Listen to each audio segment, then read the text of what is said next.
The house in Vermont felt too quiet after Michael Carter's funeral, as if the walls themselves were holding their breath, and Emily Carter moved through each room with careful steps, afraid that one wrong movement might shatter what little balance she had left, because grief did not come loudly for her but slowly, in waves that tightened her chest without warning, and the first evening alone made her realize how deeply silence could hurt, especially when it replaced laughter, late-night talks, and the small routines she had shared with her husband. Michael had been steady, kind, and older than her, and when illness took him, it left behind unfinished sentences and plans that no one else could complete. And though friends called and neighbors brought food, none of that filled the hollow space that followed her from room to room, until she remembered Daniel, Michael's son from his first marriage, who had returned from Boston for the funeral and quietly stayed, not saying when he would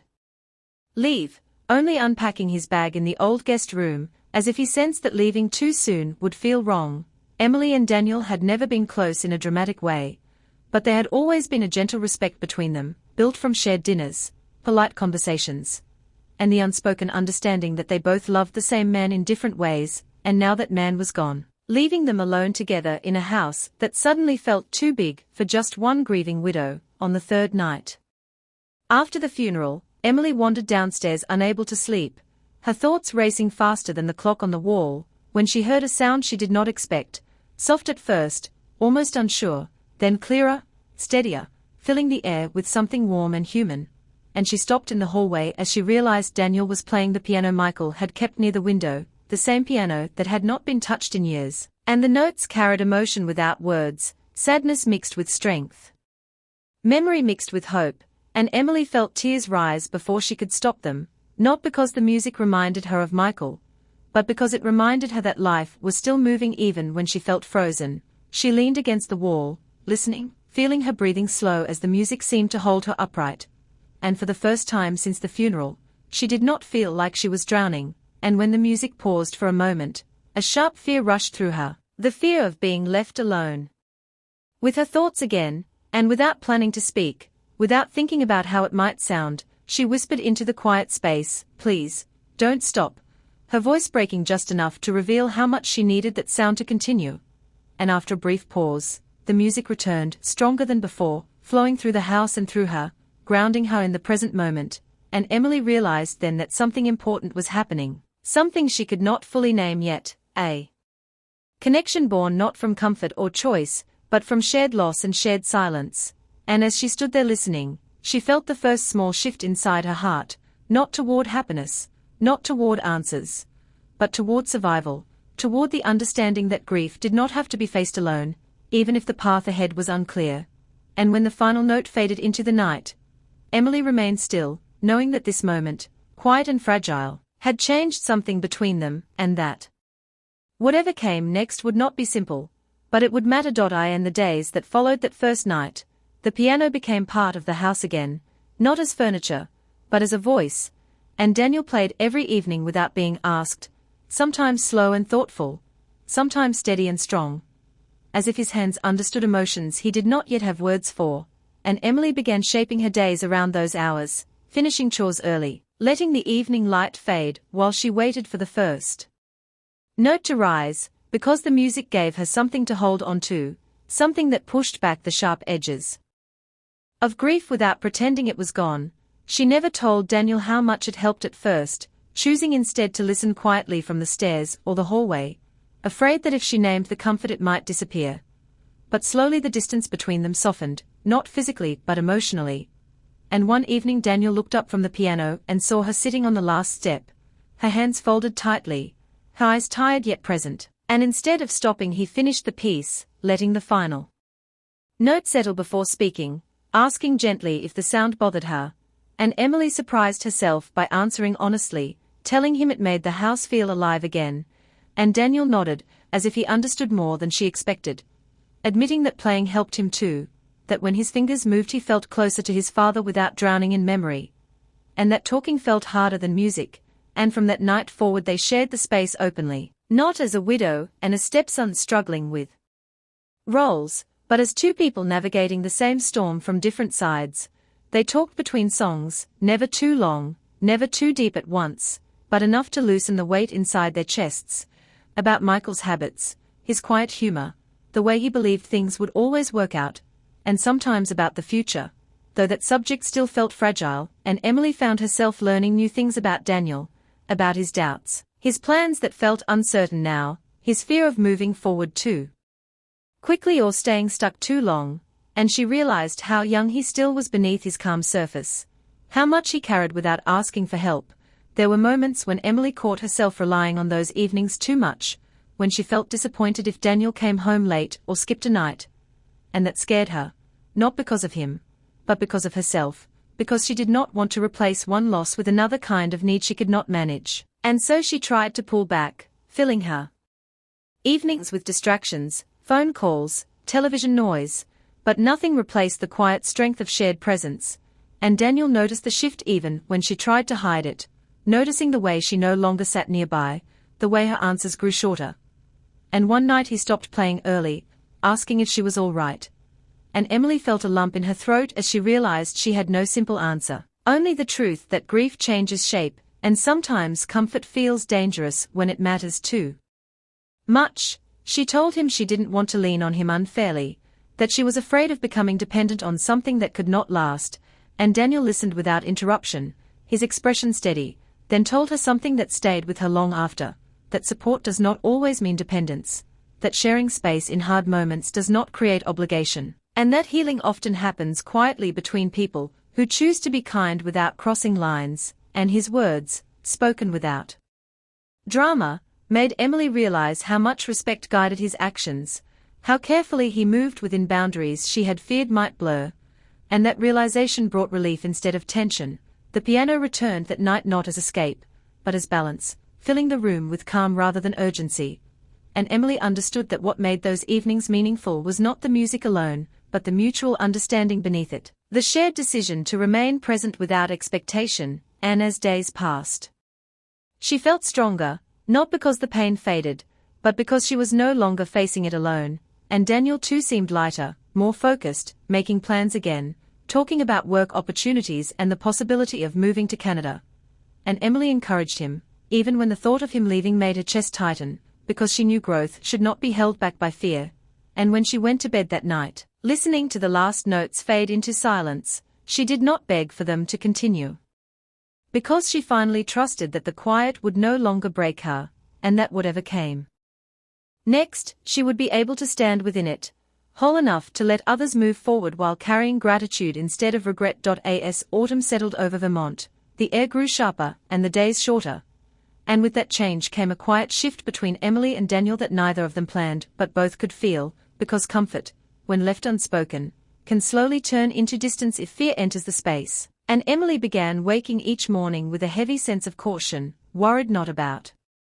Daniel himself, but about what it meant to rely on someone during a time when her emotions were still unsteady, and she found herself watching her words more closely, stepping back during conversations, choosing solitude when she once welcomed company, believing that strength meant handling grief alone, even though her heart disagreed. Daniel noticed these changes not as rejection, but as confusion, sensing that something meaningful was being pushed aside without explanation. And one evening when the piano stayed silent and the house returned to its old stillness, he finally asked what had changed, his voice calm but honest, and Emily struggled to explain the conflict inside her, the fear of being misunderstood by others, the fear of leaning too much on a connection that might not last, the fear of crossing invisible lines that society guards closely even when intentions are pure. And she admitted that grief had blurred her sense of balance, making her doubt her own judgment. And Daniel listened carefully, absorbing every word without defense, then spoke with a clarity that surprised her, explaining that connection does not become wrong simply because it brings comfort, that boundaries are defined by actions and respect, not by fear, and that pushing people away in the name of strength can sometimes slow healing rather than protect it. His words carried no pressure, no expectation, only understanding. And in that moment Emily realized she had underestimated him, seeing him only as a young man navigating loss, not as someone capable of emotional depth and restraint, and that realization forced her to confront her own assumptions about age, roles, and responsibility, recognizing that respect had always guided their interactions even when emotions ran deep, and that what they shared was not confusion, but clarity built on shared values. Still, the tension did not vanish overnight, because grief does not release its grip easily, and Emily continued to wrestle with doubt, especially when Daniel began talking more openly about his future, mentioning job interviews in Toronto and opportunities that would take him far from the house that had become a place of healing for both of them. And while she encouraged him sincerely, telling him he deserved to move forward without hesitation, she felt the familiar ache of loss forming again, not romantic or possessive, but rooted in the fear of returning to silence. And this time she chose not to hide that feeling, admitting that she would miss the evenings, the conversations, the music, and the shared understanding that had grown between them. And Daniel responded with reassurance rather than promises, telling her that distance would not erase what they had built, that some connections remain steady even when daily presence changes, and that growth does not require forgetting. The piano returned after that conversation, not every night, not as ritual, but as choice, and when Daniel played, Emily listened. Without clinging, appreciating the moment without fearing its end, and that shift marked an important step in her healing, because she was no longer holding on to comfort out of desperation, but welcoming it as part of a larger journey forward. Neighbors began to notice the change too, commenting on how Emily seemed steadier, more engaged with life, attending community events again, volunteering at the local library, rebuilding routines that grief had paused, and Daniel watched this progress with quiet pride, knowing his role had been supportive rather than central, and that understanding brought him peace as well, freeing him from the worry of being needed in ways he could not sustain. As winter approached and Daniel prepared to leave, the house no longer felt like a place of waiting but a place of transition, and Emily found herself grateful rather than afraid, because she had learned something essential during those months, that healing does not come from isolation or from clinging, but from honest connection balanced by respect. And when she stood in the living room one evening, listening to the piano for what she knew might be the last time, she did not ask him to continue, did not beg the moment to stay, because she understood now that fullness does not depend on permanence, and that what truly filled her was not sound or presence alone, but the knowledge that she could face loss without losing herself. And that realization, steady and quiet, stayed with her long after the final note faded into silence. The final weeks passed quickly, as if time itself understood that holding on too tightly would only make the goodbye harder, and Emily noticed how the house had changed not in structure, but in feeling, because it no longer echoed with despair, but carried a quiet strength built from acceptance. And Daniel moved through his days with purpose, finishing preparations for his new job in Toronto, packing his books, sorting papers, closing one chapter without regret. And Emily watched this process, with mixed emotions that no longer frightened her, because sadness and pride now lived side by side without conflict. They shared meals, talked about ordinary things, laughed at small memories of Michael that no longer brought sharp pain, and the piano remained part of the space, though Daniel played less often, choosing instead to let the silence stand on its own, and Emily realized she no longer needed sound to feel steady, because the emptiness that once consumed her had been replaced by something quieter and stronger, a sense of completeness that came from understanding herself again. On the morning Daniel was set to leave, the sky was pale and clear, and the house felt calm, not heavy, and as he carried his final bag to the door, Emily stood nearby feeling the weight of the moment without letting it overwhelm her. And when they hugged, it was brief, but meaningful, filled with gratitude rather than fear, and she told him sincerely that his presence had helped her survive the hardest season of her life, while Daniel thanked her for giving him space to grieve without pressure or expectation, acknowledging that the house had been a place of healing for him too. There were no promises to call every day, no dramatic words about the future, only mutual respect and the understanding that meaningful connections do not need constant contact to remain real. And as Daniel stepped outside and closed the door behind him, Emily felt the quiet settle again, but this time it did not crush her, because it was no longer empty silence but peaceful stillness. In the days that followed, Emily returned fully to her life, meeting friends for coffee, tending her garden, taking long walks through the changing seasons, and she noticed how often she smiled without effort, how her thoughts no longer circled endlessly around loss. And though she still missed Michael deeply, the pain had softened into memory rather than absence, and she carried Daniel's influence with her not as dependence, but as reminder, proof that connection can heal without complicating, that support can exist without crossing lines, and that love in its healthiest form respects distance as much as closeness. Months later,